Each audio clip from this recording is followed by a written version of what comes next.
All right, well, the air conditioner is still going, so too bad. I guess you get to hear noise in the background. So, resolving social dilemmas. All right, so I've got yet another variation on the prisoner's dilemma illustrated here. So, because now they've kind of, instead of telling you what the points are worth, you see, if they're calling it glitch, don't glitch. So you could say cooperate and don't cooperate. So don't glitch would be cooperating. Glitching would be competing. If you both don't glitch, then you get fair play. If you both glitch, you get mayhem. And if one of you glitches while the other one doesn't, the glitcher dominates. And so it's just a different way of sort of illustrating that prisoner's dilemma. So what can we do about these social dilemmas? How can we resolve them? One thing that society tends to do is regulate, right? When there is a commons, one of the things that we'll do is we'll say, well, there are rules for how to use the commons. So for example, they close after dark, so that, it's less likely that, under the cover of darkness, that you get de-individuated people who will go and do things in these public spaces that they wouldn't do in the light of day. Or they make rules. You can't take rocks. You can't take seashells. You can't, pick the flowers. They make, stay on the path. They make rules. But as my 6-year-old illustrated, a lot of times regulation doesn't actually have the effect that we might hope, right? There's a ton of rules and a bunch of people who just break them anyway. Whether you're a 6-year-old or a 60-year-old taking rocks out of the national park, you might feel entitled, right? You might feel like it's fine.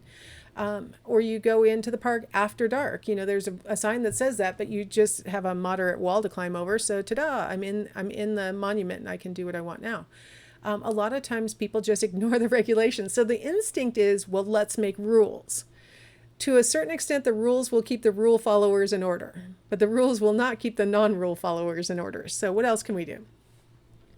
If we can take this larger, sort of ambiguous entity and break it down into smaller groups. So instead of saying, you're going to be harming the ecosystem if you take the rocks, maybe we could have a smaller group where we say you'd be harming this exact spot on the river if you took the rocks. Look what role the rocks play in this river. They keep the silt down so that this type of fish can survive in this river. And they, by breaking it down into smaller pieces, having people interact with faceless others when they're confronted with not faceless others, faceful others. Have them interact with faceful others. Like, here is the person who would be directly harmed if you were to make this decision. If you were to act in your own self-interest, this is the image of the person who you would actually be harming. And so in the picture, I've got people actually working in a small group, considering these issues and realizing that, your choices are going to harm those people across the table. Like, these actual people will get harmed if you work in your own self-interest. Now, that's not going to buffer people forever. It's not going to make, okay, so maybe I don't want to harm my classmates that are sitting across the table. But now when I'm out in the real world, I still might act in my own self-interest because I am currently here and want to do what I want to do. And the other people who could get harmed, they're, distant. I don't even know who they are. So of course I'm going to work in my own self-interest because I'm here right now and I want to. The other people may or may not even ever come to this river and want to see the rocks. Like, who cares?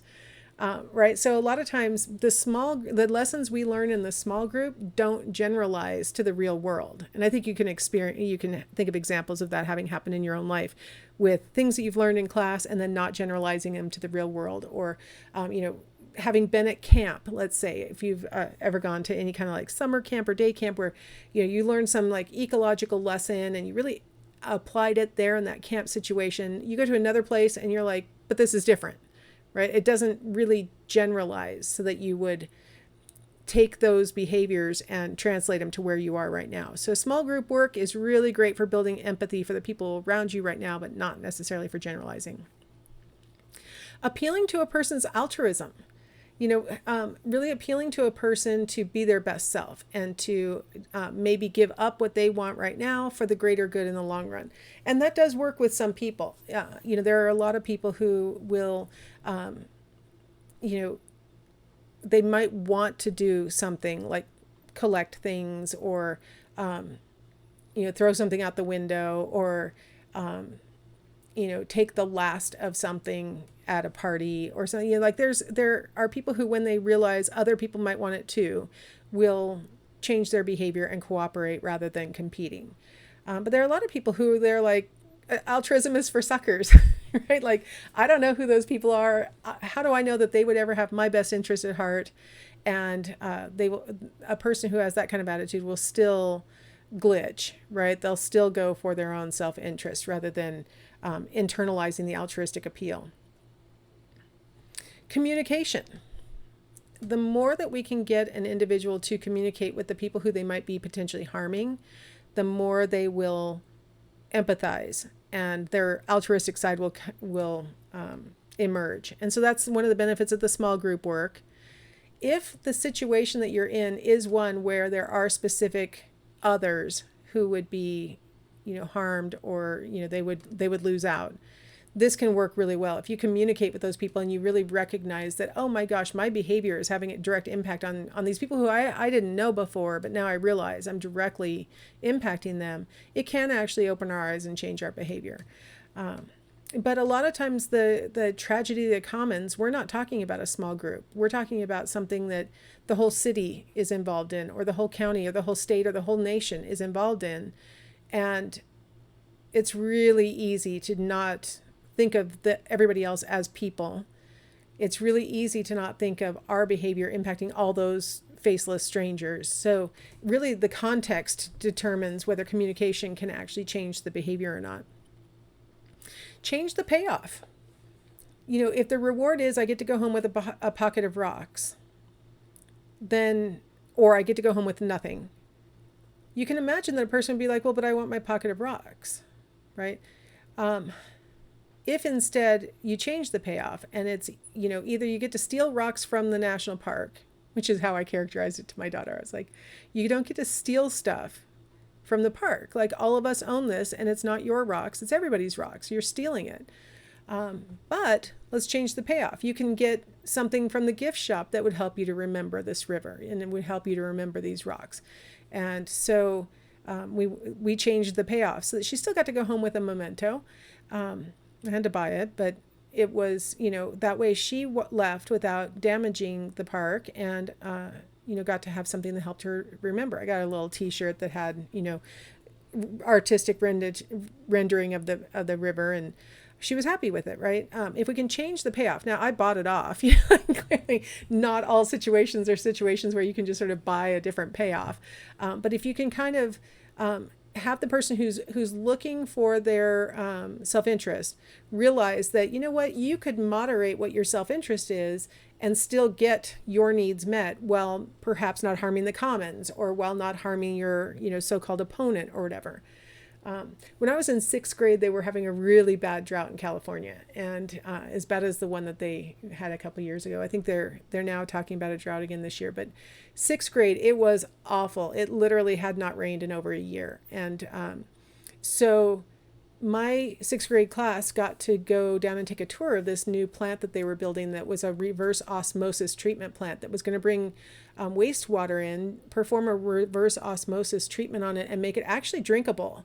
I don't know that they use it for drinking water. I think they use it for watering lawns and things like that. But it was good enough that people could drink it after the treatment. And the treatment plant is now online. But back when I was a 6th grader, it was under construction, and we had to do a whole unit. You know how it is when you're in elementary school. We spent like half a year or an entire year working on the water crisis. And one of the things that we learned is how much water goes down the drain while you're brushing your teeth, right?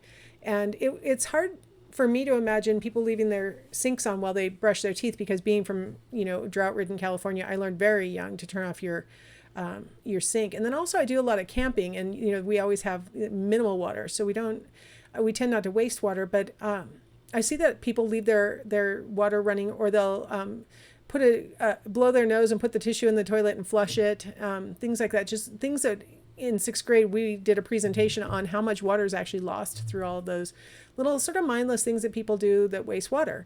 And people think I'm crazy because when I'm like heating up my water in my kitchen sink, instead of letting it go down the drain, I capture it in a gallon jug, and then I use it throughout the day to fill the dog water dish, or I use it to water my plants. And it's a gallon. The water tends to get warm within a gallon of water anyway. But it's a gallon of water that I could use. I didn't need it at the moment, but I will use it later. So I catch it in a container. And when people see me doing it, they're always like, "What are you doing?" Because I'll just fill it up and I'll set it on the counter. Like, what are you doing? Are you making iced tea? No, this is for later use. Just little things. And part of why I think I internalized it so much is that they really changed the payoff message when I was a kid during this process. The payoff was really that if you change a couple of behaviors, then you can water your plants, or change a couple of behaviors and you can wash your car, or things like that. I was like, okay, a couple little behaviors and then I'm entitled to do these things. Now, I would like to point out a little problem with both the appeal to altruism and the change the payoff message. And that is when a person has behaved very altruistically, or they have done what they perceive to be the right thing in the face of these social dilemmas. A lot of times they will overindulge in other ways that are harmful to the commons, or are harmful to their, so-called opponent, or even harmful to themselves. Like, after a person has gone to work out at the gym, oftentimes they will eat more calories than they would have if they hadn't gone to the gym. And they almost will say, well, I deserve it because I've done this virtuous thing. And they've found that with people who compost, for example, they will then feel entitled. I'm virtuous, I compost, and so it's okay that I buy things that come in plastic, or whatever their trade-off is. And so as we appeal to people to be altruistic, and we tell them that, the benefit will be these things that will make your life better and things like that, they actually might take away all the good things that they do to justify something that might be altogether way worse than if they had just done the little things, right? So it's kind of a tricky little game we all play with ourselves, where we say that we're altruistic and therefore we kind of deserve to do something wrong. They've also seen that when people behave in an altruistic way, like letting someone else go first in traffic or something like that, that then, like that, within that same hour, they'll do something that's very self-absorbed, like cutting in line when they get to the store, or something like that. So it's almost as if people have this sort of tally sheet where they keep track of the times that they've done right things, and now they feel like okay about doing wrong things. And this is across the spectrum of people. People tend to have that sort of sensation that if I've done something good, I get to do something wrong. So, okay, I'm going to stop here, and we're going to talk about another source of conflict, which is competition. So let's go ahead and take a break here, and I'll see you in the next video.